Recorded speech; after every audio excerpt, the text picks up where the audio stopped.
This is gross.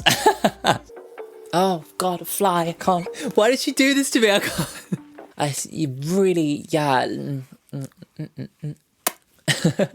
Hello, welcome to this video. My name's Dan, aka Lucen. I'm a music producer and songwriter, and today I'm going to be reacting to, finally, you've all been asking for it, K-12 by Melanie Martinez. Let's go.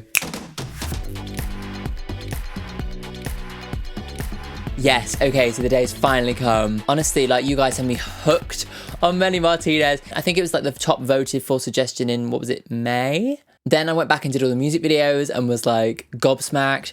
But to be honest, like, they just gave me such an appreciation for like what she's going for as an artist, like the whole concept, how her mind works. Yeah, and of course on each of those videos, like, you guys were like begging for K-12. So here we are. I am beyond excited to listen to K-12 if it's as good as you're all telling me it's going to be. So I'm going to do it like I did last time. I'm going to listen to just the music first so that I can kind of get a sense of the lyrics and really focus on the music itself. And then I'll do the movie later on in a separate video, so make sure to keep an eye out for that. But before we get started, if you haven't already, which I don't know if you've been watching my Melanie videos and you haven't subscribed, then I don't know what's going on, but yeah, subscribe.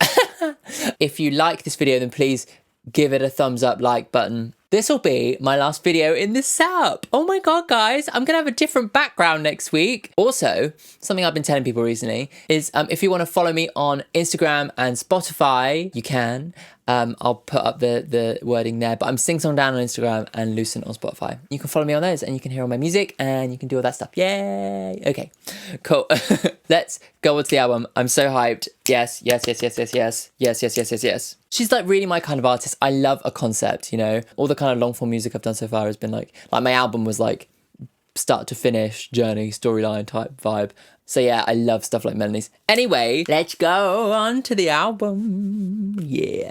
I think I know this first one. It's called The Wheels on the Bus, and I'm pretty sure this song came out in like the 1920s.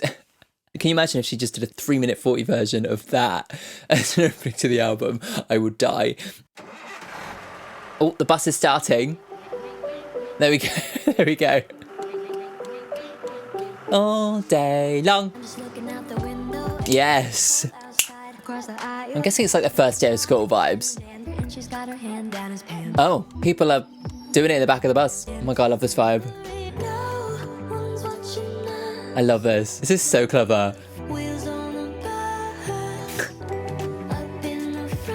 So she's kind of like up the front of the bus. People are doing stuff down the back, but she's just kind of like getting ahead in the game, I guess. Who takes a nursery rhyme and remixes it into like this kind of trap pop song, you know? Amazing.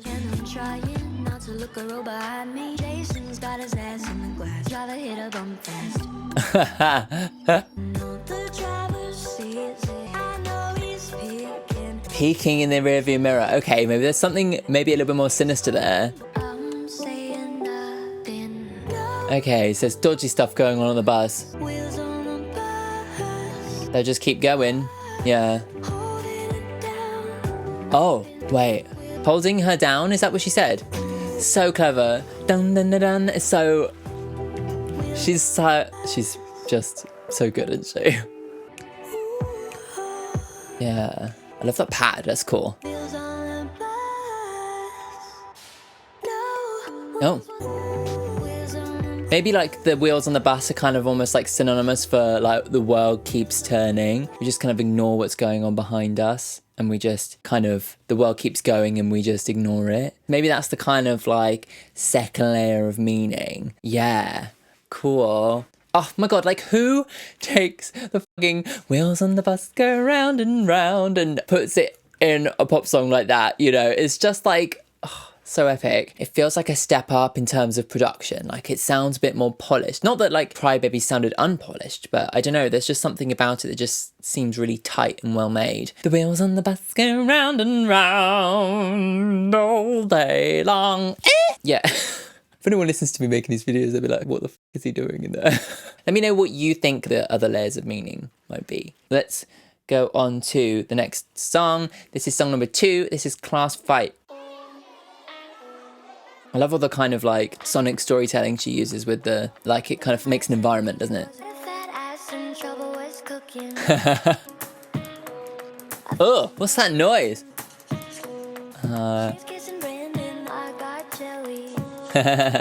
Oh, it's class drama, isn't it? I just waited till recess to make her pay. What cool. Ooh. Yeah, okay.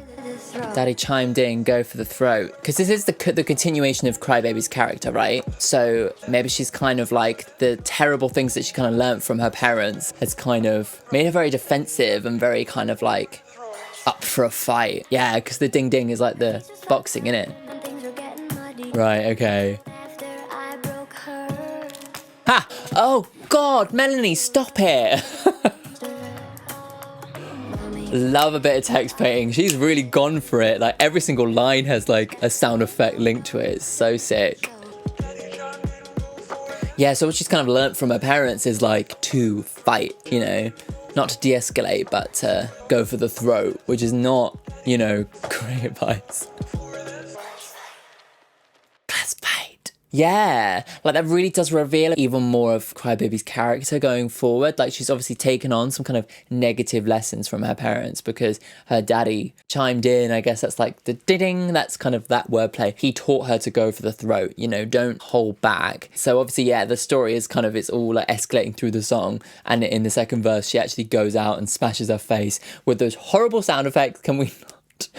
It's stressful. But yeah, it reveals like as this kind of damaged child, rather than like de-escalating and, you know, ignoring the bullies like most people's parents kind of teach them, she really just ends up like getting in a fight. It's so cool that we're kind of following Crybaby's life. Do you know what I mean? It's just like, oh, she's just like fucking cool. Although the like horrible noise was like disgusting, it was still like really brilliantly using production to tell more of a story. Something I like love doing in my music, like in my song Criminal. The demo's out. I use like sound effects of like a car chase and stuff in the background. Yeah, so like Melanie's like, she's totally on my street, and like it kind of gives me a bit more like allowance to make some more concept-y stuff. Oh yeah, if you want to check out my Spotify, there's a link in the description. Right, okay, let's go on to song number 3. This is The Principal. Uh-oh, she's got in trouble. Oh.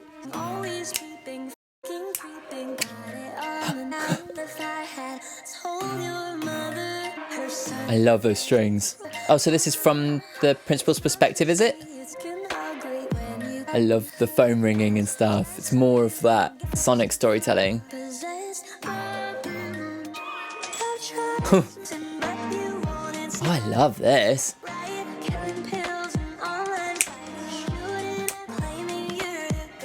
I can't quite figure out all the lyrics yet. Oh, maybe it's like using like somebody's principles. That's that double word meaning. I love this. I love the production on this one. It's so cool. Her rhythm, her poetry is just great. Yeah, you shouldn't even be on the sidelines. Maybe she's getting told off for the fight. Ha! She's definitely singing to the principal now. Maybe it's kind of revealing like how little control the principal does actually have over the kids in the school, you know? Oh, so sick! Love it! Oh, the kids marching in the playground.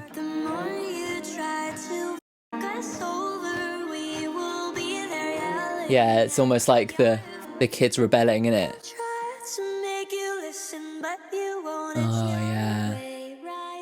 Oh, that's the end. I tried to make you listen, but that's not your way, right? So, yeah, so maybe she's having kind of trouble. Maybe she's being bullied, I don't know. But the principal won't listen. Maybe in this context, they're more of a dictator rather than like an open ear, somebody they can actually talk to. She's obviously very critical of the principal, you know, and the principal's principles.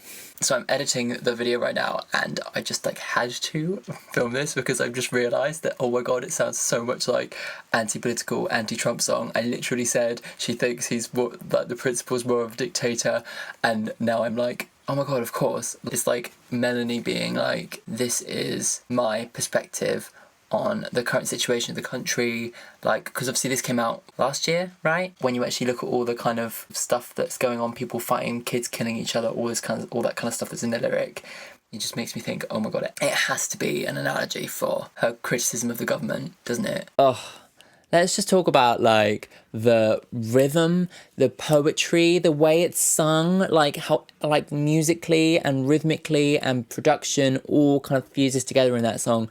Super tight. Even, like, the phone ringing, which is obviously, like, the principal's office phone ringing in, like, time with the music. It's just, it feels so tight and cool and, like, not overproduced, perfectly positioned, you know, not over, not under. And then the marching feels like it's leading towards something. It feels like it's kind of a bit ominous. Yeah, and then to kind of end it without a final chorus is quite unexpected as well. Just like, I absolutely love it. This song I'm going to add to my current vibes. If you haven't checked it out, I have a Spotify playlist going. If you want to give it a follow, give it a follow. The link is in the description. It's basically everything that I'm inspired by at the moment. So that's including all these new songs I'm discovering through the reactions. Let's go on to song number 4. This is Show and Tell. Oh, what's that noise? Kids screaming. Okay. It sounds like a relationship thing. Yeah. Maybe it's like trying to have a relationship whilst trying to do a career at the same time.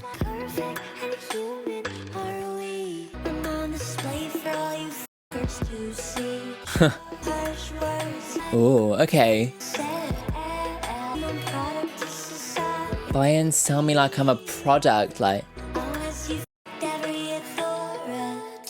Oh, okay. I'm not sure what it's about.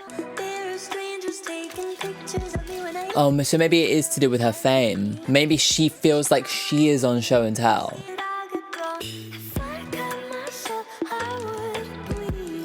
Maybe this is after the success of Cry Baby. She's like feeling the pressure.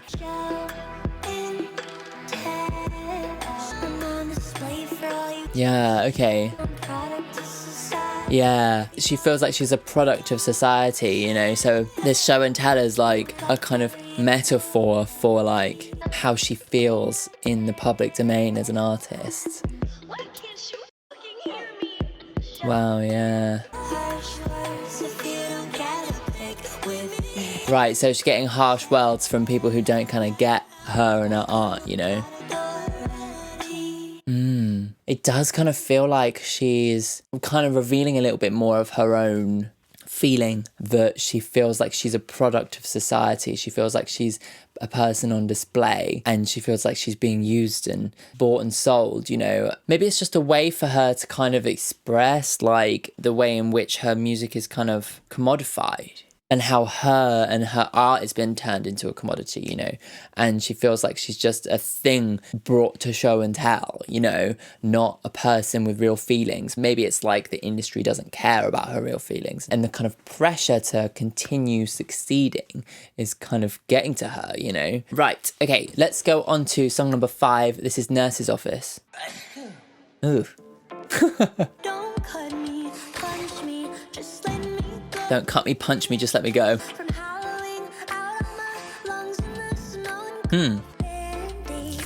Oh, why did you do that to me? This is gross.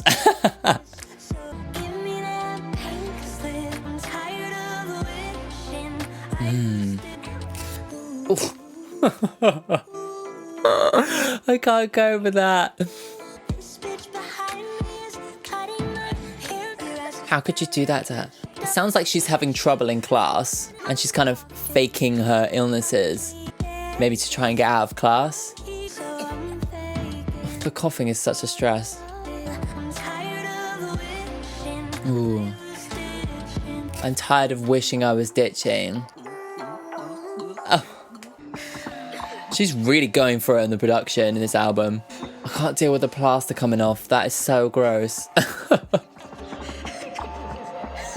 Ah, now she's crying. Ooh, creepy love.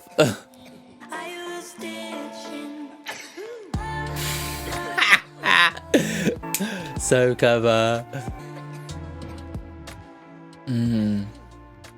It kind of maybe feels like the character is maybe being bullied, very unhappy in class or maybe at home. It's that kind of thing where like somebody's kind of faking being sick to like get out of like being in class, having to go to school and stuff, but they're not actually sick. It's just the reality is that someone is sat behind her cutting her hair. Do you know what I mean? Or like, she's being bullied, asking, can you just give me this pink slip of permission so I can leave the class?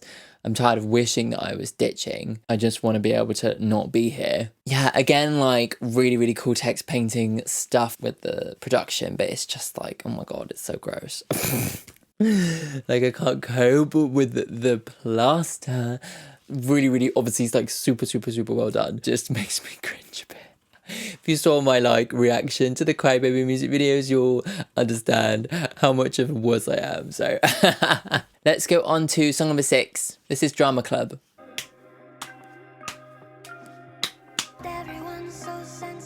Oh.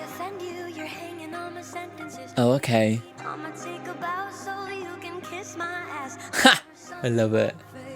I never signed up for your drama. Okay.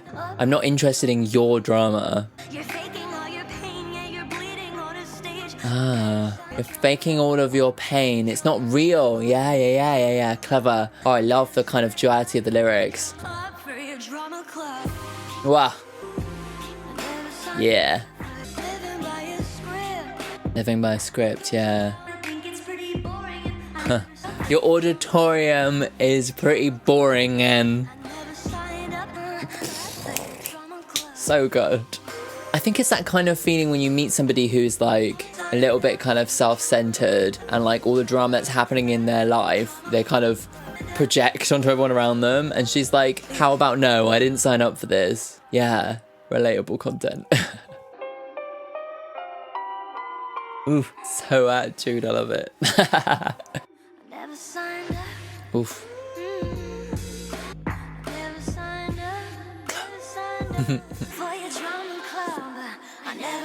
Yeah. I love the vibe of this one. It's a bit more kind of like laid back, Yeah.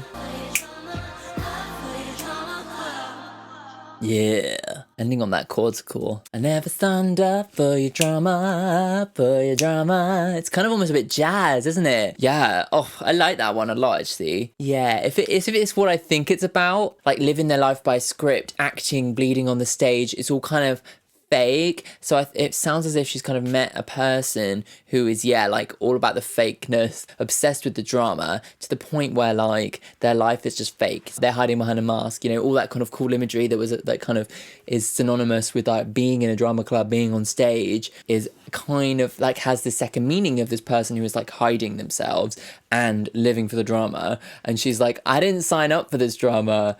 I didn't sign up for the drama club. So it's that super, super, super cool, like 2-level kind of clever metaphor vibe, super cool stuff that she is so good at. She's in a world of her own, and I love that world. And it all kind of comes together with this super, super, super, super, super clever wordplay. Just love her. She's so fab. Right, let's go on to song number 7. This is Strawberry Shortcake. What's that noise? Zip, opening a backpack. Oh, body image, growing up, dealing with body image. Yeah, okay. Maybe it's a follow-up to Mrs. Potato Head. Ooh, very cool.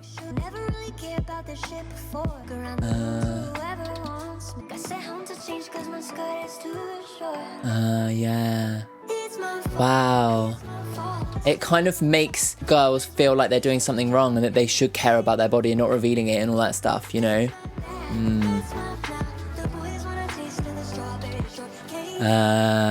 Dealing with the boys and then looking at her and judging her and her then feeling self-conscious about her own body. I love the rhythmic elements. There's so much texture in there. It's lush.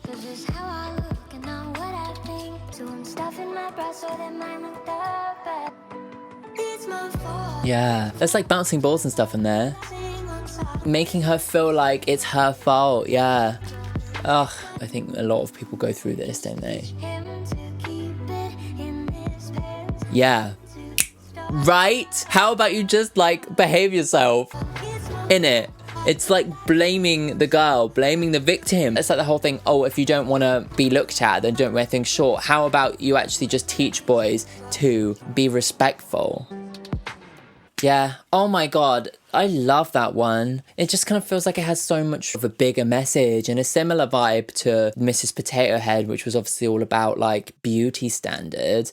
This one is about how we should teach the boys in our society to respect women and to not look at them like a piece of strawberry shortcake, you know? And what she says about girls getting told off for their skirts being too short is like an everyday occurrence. Like I remember at school, like it always being a thing. They got to a point where they actually introduced like school skirts that you couldn't roll up. And I understand uniform, but rather than controlling the boys, rather than teaching them to respect the girls, there's that kind of subliminal blame on the young girls saying like, you need to roll your skirt down because you look too slutty. Do you know what I mean? And telling girls that at such a young age has got to have some level of damage. And I think she goes into that on that song because she's looking in the mirror, looking at how her body's developing, and she's feeling extremely self-conscious about it. Yeah, so like this song is a bit of a feminist message because it's kind of saying, yeah, what are we subliminally teaching our girls and what are we not teaching our boys? Very good. That one's going on the playlist as well. Oh, by the way, what is K-12? Can someone tell me?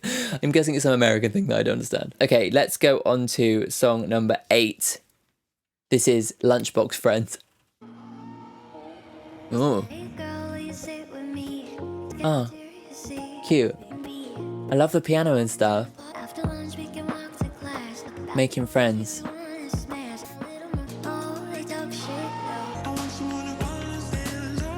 Oh, love this.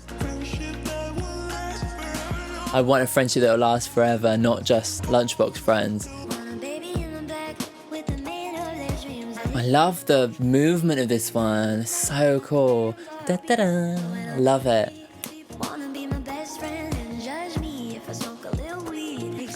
Yeah, she doesn't want the surface level gossip. She doesn't want, you know, just someone she can be friends with over lunch. She wants real depth of friendship.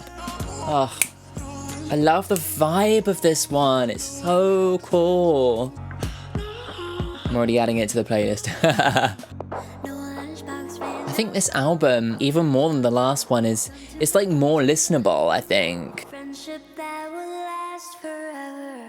Yeah, there's like more songs on here that I think I'll kind of have on repeat. Oh, that one, I just like, yeah, like that kind of real like yearning for like real depth of friendships, not just gossip, not just like someone to share your lunch with, but somebody who you'll be friends forever, you know, that kind of depth of friendship. Maybe Crybaby's not feeling like they can connect. I mean, those friendships do happen, and I think that like you've just got to be open and like try and be yourself. Don't try and force it.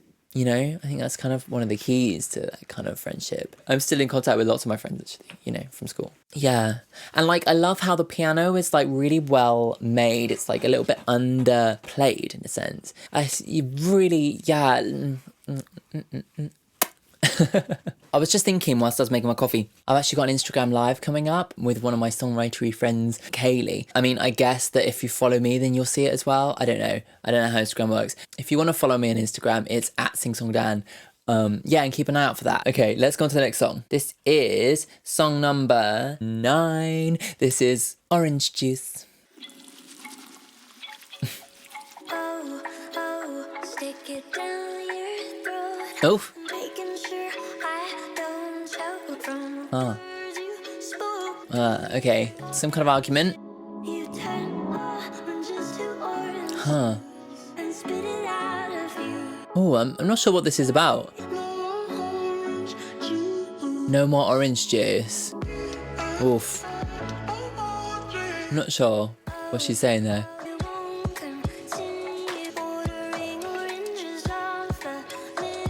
I'm not sure what the orange juice is supposed to represent.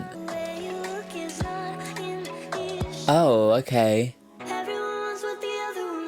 Oh, so it's more body image issues. Yeah. Yeah. Maybe she's singing to somebody else. Yeah, kind of saying that no one's happy with their body. Everyone wants what they can't have, and that actually maybe they shouldn't listen to the voices telling them to, you know, spit out the orange juice because it's, you know, bad for them or something. Do you know what I mean? Too sugary or... Someone seems to be mopping something up. Yeah, I'm not 100% sure what that one was about, so make sure to let me know in the comments a bit more of the information behind that one. Like, maybe I'll get a bit more when I watch the movie. To me, it kind of sounded like she was saying, like, a lot of stuff to do with body image. Like, she was singing maybe to a friend or something, like, everyone wants what the other one's working, you know, nobody's body is perfect. Oh my God. In my mind, maybe the orange juice is, to me, it's something that is healthy. Like, you're taught that orange juice is good for you, but maybe like this is the kind of duality of that, where when people grow up and they start developing stuff like body image issues, they start thinking that maybe orange juice isn't good for them because it's sugary. You know, it's like the other side of it. And maybe the duality of orange juice being good for you, orange juice being bad for you, maybe that's what she's saying. It's all a matter of perspective. And you shouldn't judge your body based on, you know, unobtainable goals. Maybe. I'm going out on a limb with that theory. Uh-oh. I think she might got in trouble because this is song number 10, Detention. I'm such a freak. And a lot of it sounds like it's played on the, you know, those like toy instruments. Such cool rhythms made with such weird noises. I'm not listening to the lyrics, I'm just feeling the vibe so much.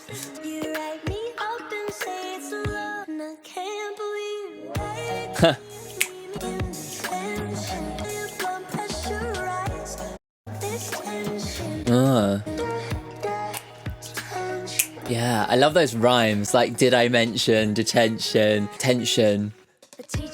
Cool. Oh. Okay, for as long as they make money. Maybe the teachers are like synonymous with like the bosses in the music industry. I'm exhausted. So there's pressure on her, yeah. Pretending everything's alright is detention. Okay, right. So it's kind of this metaphor that like not being honest about her feelings is like detention. Ooh, I thought that was going to drop then. Very cool. I love the vibe of this one. So there's pressure on her. Maybe it's from a relationship, a friendship, but pretending everything is all right is detention for her. It's like she hates that feeling, you know. Oh, I love that. It's detention. That's why the rain was so loud, because the door didn't close. I bet you guys are all going to be like, Dan, are you filming this outside? So yeah, she's got another one of these like metaphors. Love it. That seems to be, there's some sort of unspoken, uncomfortable feeling that that's going on in her life. Like, she doesn't want to avoid it. Maybe someone else seems to be avoiding it, because she's kind of saying that not being able to talk about it, pretending that everything is fine when it's not, it's detention for her. And that last thing where she's like, it's detention. It's like that kind of screaming but not being allowed to scream. Do you know what I mean? It's like she's being silenced. Maybe it would relate to her own life in terms of people controlling her career. It seems like, along with a few other songs on this album, that she is talking about like her struggles with the industry, or maybe it's to do with social media, making her feel like she can't be herself. I don't know. Let me know what you think it is. Okay, let's go on to song number 11, Teacher's Pet. Oh God, a fly, I can't, no. Why did she do this to me? I can't. That's horrible. Oh, here we go. Shit, teacher-student relationship. Yeah, wow, this is heavy. Ooh. Why am I secret? Oh my God. If I'm special, then why am I secret? And the evil laugh. Oh my God. Wow. So like in her head, it's going further. So the crybaby is having a relationship with a teacher, apparently. Do you regret things that I'll never forget? My mind's well beyond my years. Yeah, it's all these kind of excuses that crybaby is telling herself. Jeez. Ugh. Wow. Wow. I feel bad being like, I like this song. And I'm like, yes, okay, I appreciate the songwriting and the storytelling, okay? Oof. God, because it's illegal, Melanie. Yeah, wow. Shit. Yeah. Like, I hate saying I like a song like that, but I did enjoy it. It's that thing where the teacher's crossed over the line and is abusing this girl. There's no two ways about it, by allowing this relationship to happen. And this song takes place in Crybaby's head, where she's like, if I'm so special, then why am I kept a secret? Like, I don't understand. Why isn't this real? It's giving her all sorts of new problems because of the situation, because of the power dynamic. But it's totally fascinating to hear a song that is written from the student's perspective. Like, it's all that stuff, like her saying, like, I'm wise beyond my years, trying to justify it. But the reality is that no matter what Crybaby feels, it's a damaging thing. It furthers that kind of storyline of older people being irresponsible and damaging somebody who is young and vulnerable. And Crybaby's gone into this new situation. She's gone to a school, and now, like, the teacher is taking advantage of her. More, I think, to do with showing us Melanie's, like, criticisms of our society. Let's go on to the penultimate song. This is song number 12. This is High School Sweethearts, which I'm hoping is a lot more nice than the previous song. Oh, can we just be honest? Huh, this is different. You must promise to love me.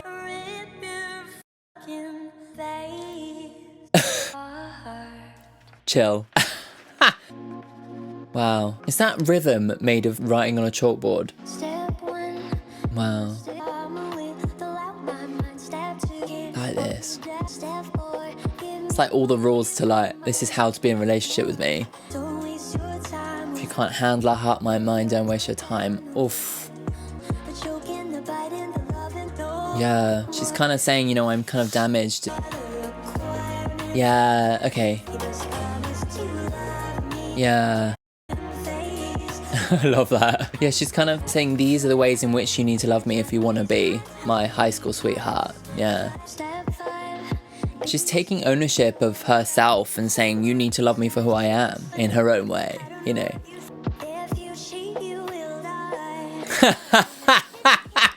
I love how she paused before that. If you cheat, you will die. Put it so simply. I love this. I love the vibe of these songs, even more than Crybaby, you know.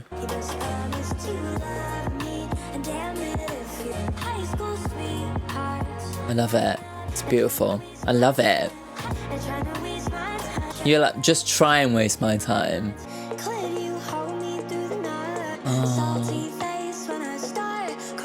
Oh, look after me, because I'm not a simple person. Get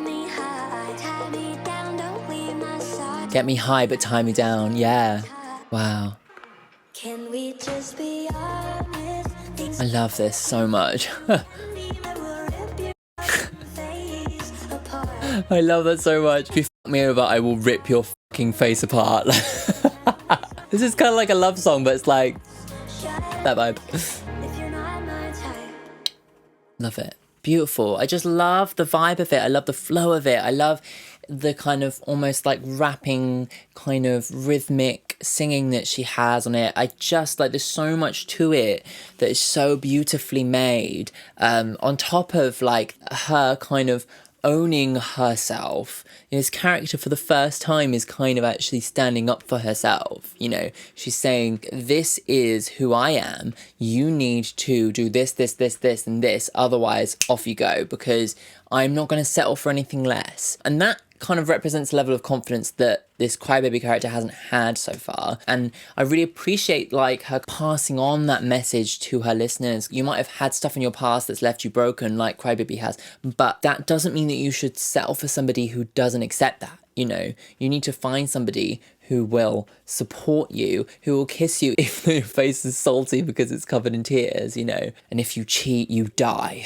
I love that. It's one of my favourites on the album. Okay, before we go on to the last song, if you haven't already, then make sure to subscribe to the channel and like this video if you like it, because it helps it in the rankings. Yeah. And also leaving a comment and getting into the discussion in the comments is a really important thing for the growth of the video as well. So make sure to leave a comment, even if it's just you know, your opinion on the album, or even if it's just, Dan, you're wrong, everything's wrong, I don't care. Comment away.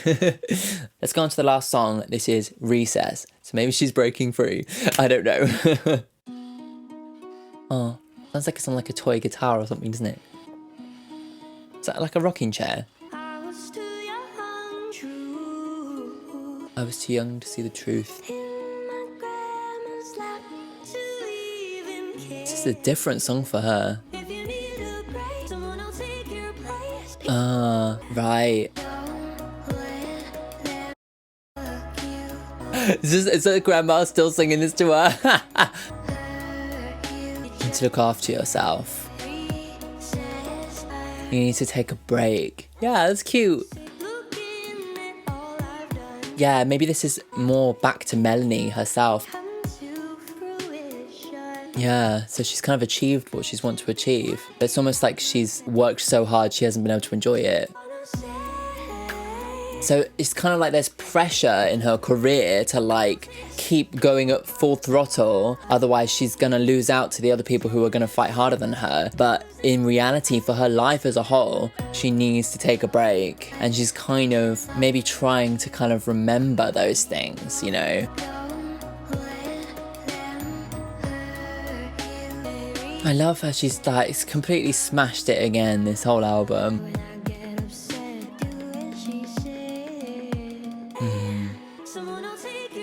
Yeah, I do relate to that so much. I feel like I have to like be at 100 all the time. But yeah, like something that I'm trying to learn, you know. The world's not going to end if I take a day off. The fact is that actually, if you keep going without taking a break, then you will burn out, you know. Little dog barks at the end. Yeah, a really good song, and kind of like almost like a message to herself to kind of say, you know what, sometimes you need to take a break, you need to chill out, you need to stop and smell the roses, you know. Sometimes it's really important because you'll end up burning out. Yeah, kind of a cool message to end the album on, not what I expected. It's all wrapped up in this like childlike being at school metaphor, which again, she's completely smashed out the park in the same way that every single song on Crybaby refers to childhood. She's done it again and referred every single song on the album to the school. Recess, metaphor for taking a break. High School Sweethearts, metaphor for like the best kind of lover for you. You know, Teacher's Pet, we know what that's about. Class Fight, the principal, like all these things. It just kind of is so clever because it works on so many levels, and it's just so clever, so incredibly written, and so like, she's such a genius to really kind of think on so many levels and be able to tie it all together, stitch it all together with these amazing lyrics and metaphors that you wouldn't even think would work on so many levels. I've never heard anything like it, to be honest. Oh, I'm just absolutely like completely sold on Melanie now, and I'm so excited to watch the full K-12 movie, because that is part of who she is as an artist, and it really does fill in all the gaps. Yeah. Oh, make sure to comment below if you're excited for the K-12 movie reaction.